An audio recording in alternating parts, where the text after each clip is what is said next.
Party মনে হচ্ছে না না, গরুর বাজার স্বাভাবিক স্বাভাবিক না ক্রয় বাড়ির সামনে তো দেখতে পাচ্ছি গরু কিনে প্রায় ভরিয়ে ফেলেছে কুরবানি ক্রেতারা।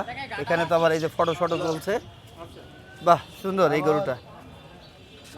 ভাইজান আপনারা কোথা থেকে এসেছেন ভাইয়া? গোলদাড়ি থেকে। কয়টা নিয়েছেন আজকে? আজকে দুইটা কিনলাম কুরবানির জন্য। কুরবানির জন্য। এটা মনে হয় নিছেন না? জি, এটা এটা কতই নিলেন? 24,000। 1,24,000। জি। বাহ সুন্দর হয়েছে ভাই। দাঁত কি দেখে নিয়েছেন? হ্যাঁ দাঁত দাঁত দেখে নিয়েছেন। 1,24,000। ভাই গরুর বাজার কি বাড়তি মনে হচ্ছে? না না, গরুর বাজার স্বাভাবিক স্বাভাবিক না? ক্রয় ক্ষমতার মধ্যে। আচ্ছা আলহামদুলিল্লাহ। আরেকটা কই?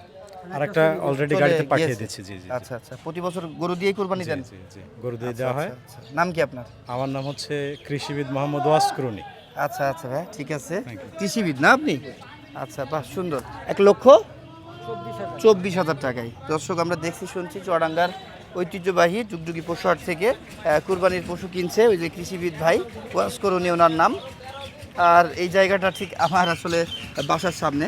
তো আল্লাহ দিলে বাড়িতেই ঢুকছিলাম হাট থেকে ক্লান্তি নিয়ে যে একটু বিশ্রাম নিয়ে আবার হাটের মধ্যে যাব।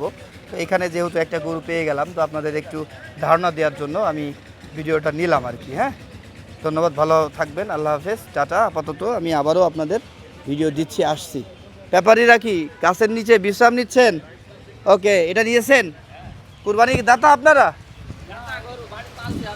পালার জন্য নিয়েছেন? পালার জন্য দাতা গরু? কয় টাকায় নিলেন এটা? এটা 1,13,000 ভাই। 1,13,000 টাকা। ওই তো 13,500 টাকা, একই ব্যাপার। 500 টাকা কম বেশি ব্যাপার না। ভাই গরুর বাজার কি বাড়তি মনে হচ্ছে? বাজার বেশি কতটা? আচ্ছা কোন গরু বলতে 5-10 হাজার করে বেশি। ঈদের সময় এটা আসলে হ্যাঁ। স্বাভাবিক। বলেন এই বাড়তিটা বাড়তি ঢাকার বলেন। বাজারও বেশি। হ্যাঁ ঢাকার বাজারও ঢাকার বাজারও বেশি। ঢাকার বাজারটা বেশি হওয়া ভালো। বেশি। কারণ আমাদের অঞ্চলের অনেক বিক্রেতারা গিয়েছে অনেক আশা নিয়ে। হ্যাঁ, তারা যদি লস করে আসে তাহলে খারাপ লাগবে। ভালো বাজার হোক, সবার ভালো হোক, সবার ভালো হোক।